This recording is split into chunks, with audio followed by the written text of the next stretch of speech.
You've probably heard or read that drinking green tea has a variety of health benefits, including weight loss. That's because compounds in green tea increase hormones in your body that break down fat cells. These compounds also increase your fat burning capability when you exercise, as well as when you're at rest. Furthermore, green tea may be especially effective for burning belly fat, which is one of the hardest types of fat to work off. But when should you drink green tea to get the maximum benefit? The latest studies seem to show that drinking green tea in the morning may help jumpstart your metabolism by providing you with certain energy-boosting nutrients.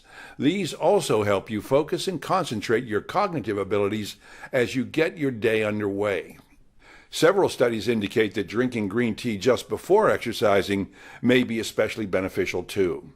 While there is no solid evidence that drinking green tea can suppress hunger, many people who drink it regularly say they feel less hungry throughout the day. You should limit your consumption, however, to 2 to 3 cups daily.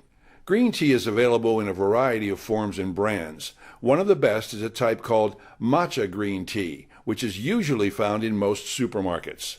Matcha is the purest, highest concentrated form of the beverage. To learn how to make it best, see the link in the description section below.